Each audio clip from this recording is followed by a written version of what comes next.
Hello guys, welcome to Pronouncist, your pronunciation guide. Today we will learn how to pronounce the word shown on the screen. Noodle. First, let's hear its American pronunciation. Noodle.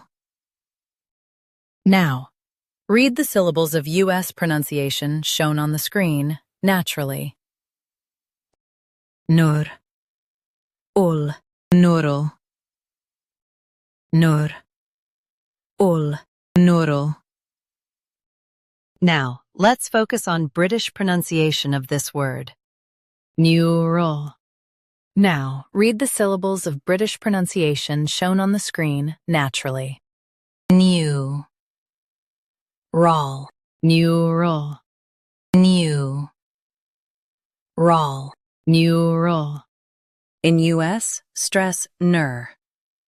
In UK, stress new. Neural. Neural.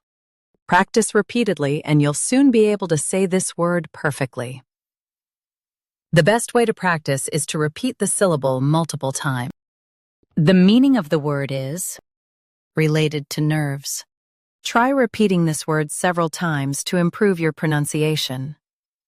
We post daily videos on useful and commonly mispronounced words to help you speak clearly and confidently. Like this video and subscribe to Pronouncist for more pronunciation guides. Thanks for watching us.